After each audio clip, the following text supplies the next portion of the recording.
Hello दोस्तों, welcome on Ayodhya gardening channel. दोस्तों, आपके सामने ये जुड़वे पौधे दिख रहे हैं। आप पहचान भी रहे होंगे, अगर नहीं भी पहचान रहे हैं तो मैं आपका इसको परिचय कराता हूँ। ये है कोचिया प्लांट। दोस्तों, ये पौधा कहें अगर कि आँखों को ठंडक पहुँचाने वाला पौधा है तो गलत नहीं होगा। इस वीडियो को जब आप पूरा देखेंगे तो आप समझ पाएंगे ऐसा। दोस्तों,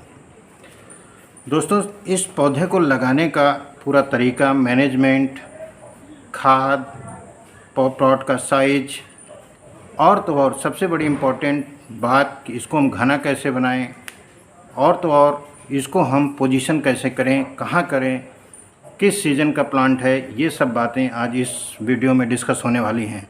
तो पूरा वीडियो आपको बहुत जानकारी देगा इस पौधे के बारे में। बने रहिए अयोध्या गार्डनिंग चैनल पर, और अगर आप नए हैं तो इसको सब्सक्राइब करना ना भूलें। दोस्तों, सबसे पहले किसी भी प्लांट को जब हम लगाते हैं तो सबसे पहले इम्पॉर्टेंट बात होती है कि उसकी मिट्टी कैसी हो। लगभग हर वीडियो में हम बात करते हैं कि जड़ों को ग्रोथ करने के लिए संघर्ष ना करना पड़े, इसीलिए हम लोग कड़ी मिट्टी नहीं इस्तेमाल कर सकते हैं, बलुई मिट्टी इस्तेमाल करते हैं, ताकि जड़ें जब बढ़ें तो उनको बिल्कुल संघर्ष ना करना पड़े, अदरवाइज वो टूट जाएंगी और पौधा हमारा ख़राब हो जाएगा।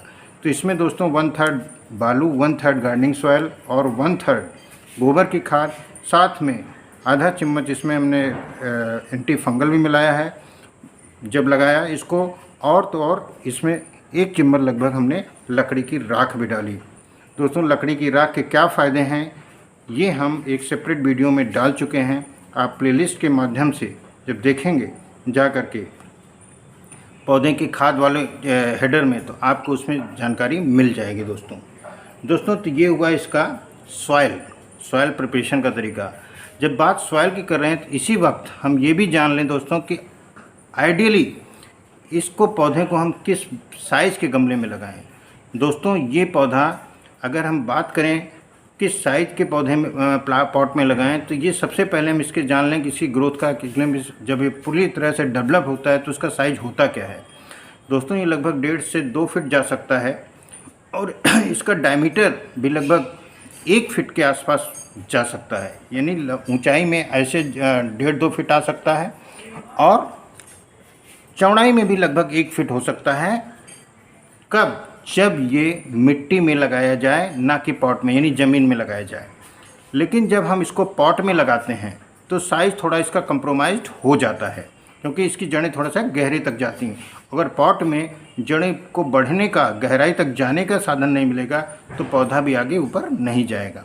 तो बेस्ट ऑर्नामेंटलिज्म जो मिलता है, जो इसका बेस्ट ग्रोथ मिलता है, वो ज़मीन में मिलता है। लेकिन अर्बन गार्डनिंग में मैटर नहीं करता दोस्तों, आप इसको गमलों में लगाएं, लेकिन 12-14 इंच का गमला जो होगा वो बेस्ट होगा। इसके ऊपर का साइज़ का गमला 12-14 इंच का गमला एक आइडियल गमला होगा, तब ये पौधा इसमें बहुत अच्छे से ग्रोथ करेगा। दोस्तों, इस पौधे को मैंने दोस्तों ये हैंगिंग पॉट में लगाया है और आप देख रहे होंगे लगभग पौंड फिट हो चुका है। और इसको हम नर्सरी से लाए थे और ये बहुत सस्ता पौधा पड़ता है दोस्तों। 10 रुपये का एक पौधा हमको पड़ा। मुझे पता है कि अगर हम ज़्यादा लेते तो थोड़ा सा और सस्ता भी पड़ता है। तो जो सबसे इजी वे है इसका लगाने का कि आप नर्सरी से ही लाएं रेदर देन और किसी प्रोसेस से, क्योंकि बहुत सस्ता पौधा है।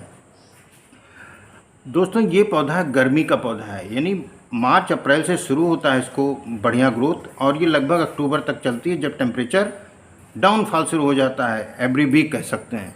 तो इसको गर्मी में ही लगाएं, मार्च अप्रैल में लाएं और अक्टूबर तक इसको रखें। बाद में जब ये पौधा मेच्योरिटी पर आ जाएगा, यहाँ पर दोस्तों इसके सीड्स निकलना चालू हो जाती हैं, ये संकेत होता है कि ये पौधा फर्दर ग्रोथ नहीं करेगा। तो ये इसकी एक साइकिल कंप्लीट हो जाती है उस महीने में।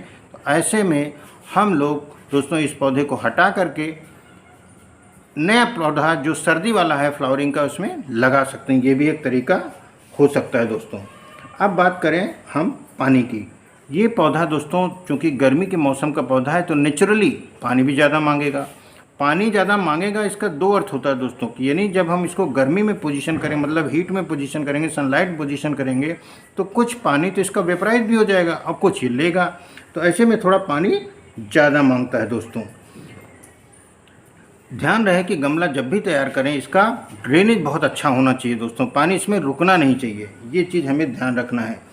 अब बात आती है इसकी पोजीशनिंग की। सबसे इम्पोर्टेंट बात, किसी भी पौधे को जब हम लगाते हैं तो ये मैटर करता है कि खाद कैसे दे रहे हैं, पानी कैसे दे रहे हैं, उसका हमने पॉट कैसे रखा है, उसकी प्रूनिंग, प्रिंचिंग, उसकी गुड़ाई कैसे कर रहे हैं। लेकिन अगर इन सबको एक तरफ रखें और दूसरी चीज़ को ये तरफ रखें कि इसकी हम पोजीशन कहाँ कर रहे हैं, तो गलत नहीं होगा दोस्तों। यानी पोजीशनिंग किसी भी प्लांट की बड़ी इंपॉर्टेंट है।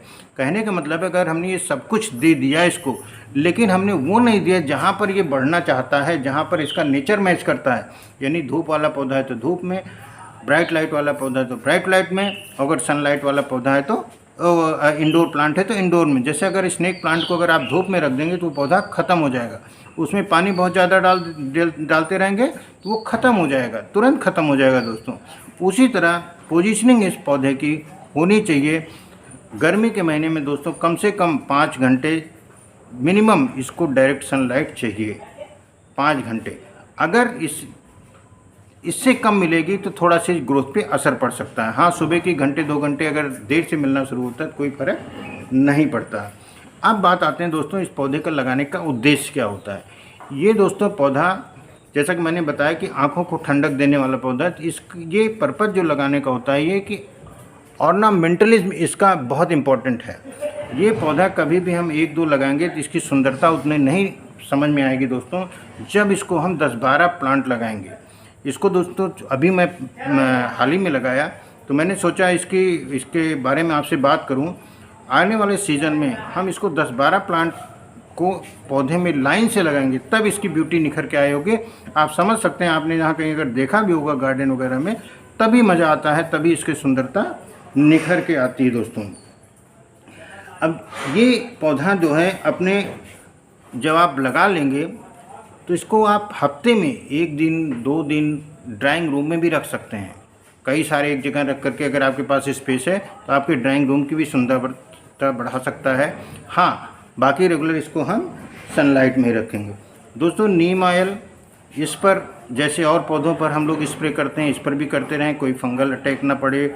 इंसेक्टिसाइड में नीम ऑयल डालते रहें। और फंगल, जैसा मैंने फंगस का बताया, मिट्टी में जब हम पानी डालते हैं तो महीने में 1 बार हम थोड़ा सा इसमें एंटी फंगल भी मिला देते हैं ताकि मिट्टी के अंदर कोई भी फंगल इन्फेक्शन ना फैले। अब महत्वपूर्ण बात दूसरी इसके खाद की है। खाद आखिर क्या चाहिए दोस्तों। ये पौधा पत्तियों वाला है, ये पौधा पत्तियों वाला है। तो पत्तियों वाला पौधा दोस्तों हमेशा 2 चीज़ बड़ी इंपॉर्टेंट होती है, एक नाइट्रोजन, दूसरा आयरन। आयरन से पत्तियों की जो नेचुरल ग्रीनरी है, जो नेचुरल कलर है उनका, वो निखर के आता है। जैसे हमारे शरीर में अगर आयरन कम होता है तो शरीर की में पीलापन आ जाता है और सारा एक रूखापन आ जाता है। उसी तरह पौधों में भी अमूमन ये चीज़ हम लोग नेग्लेक्ट करते हैं। तो दोस्तों ज़्यादा नहीं, क्वार्टरली 6 महीने का इसका पीरियड होता है, तो इस 6 महीने के बीच में 3 महीने पर 1 बार हम लोग इसमें आयरन भी सप्लीमेंट कर दें। आयरन कैसे दें, इसका आयरन के फ़ायदे क्या हैं दोस्तों, डिटेल में मैंने वीडियो बनाया है। पौधे के खाद्य एवं न्यूट्रिएंट्स में आकर के हेडर में जाके देखें, आपको वहाँ पर मिलेगा प्लेलिस्ट में। तो दोस्तों ये चीज़ हो गई खाद की। तो क्योंकि इसमें पोटेशियम और फास्फोरस का बहुत महत्व तो नहीं है, क्योंकि ये फ्रूटिंग भी नहीं हमको लेनी है, नहीं देता है, और इसमें तना भी बहुत बड़ा स्ट्रॉन्ग नहीं होता है। तो ऐसे में नाइट्रोजन रिच या तो NPK डाल सकते हैं या गोबर की खाद डाल सकते हैं, ये सबसे अच्छा है। और गोबर की खाद या NPK इस दौरान जब ये ग्रोथ पीरियड होगा, क्योंकि सर्दी में गर्मी में पौधे हाई फर्टिलाइज़र डिमांडिंग होते हैं। क्यों डिमांडिंग होते हैं हाई फर्टिलाइजर, इस पर भी मैं एक वीडियो बना चुका हूँ, आप देखें जा करके प्लेलिस्ट में, तो वहाँ पर आपको दिखेगा दोस्तों इम्पोर्टेंट जानकारी। तो ऐसे में हम इसको 15 दिन के अंतर पर नाइट्रोजन रिच फर्टिलाइज़र अगर दे रहे हैं, ये पौधा बहुत ग्रो करेगा अच्छे से। अब मुद्दा आता है कि इसको हम दोस्तों घना कैसे बनाएं। किसी भी पौधों को दोस्तों घना बनाने का तरीका जो होता है, घना बनाने का जो तरीका होता है, प्रूनिंग और पिंचिंग ही होता है। जब हम ऊपर की ग्रोथ को रोकते हैं काट करके, पिंच करके, तब उसकी और ब्रांचेज निकलती हैं और पत्तियां निकलती हैं। तो ये इम्पोर्टेंट चीज़ है दोस्तों। तो इसी तरह से हम इसकी सारे जो नए जो वो निकल रही ग्रोथ है, वहाँ पर अगर हम पिंचिंग ऐसे कर देंगे तो कुल मिला के दोस्तों जो होगा, पौधा हमारा बहुत घना होगा। अभी मैंने इसको 1-1.5 महीना पहले लगाया था और लगभग आधी ऊंचाई का था, ये लगभग डबल हो गया है दोस्तों।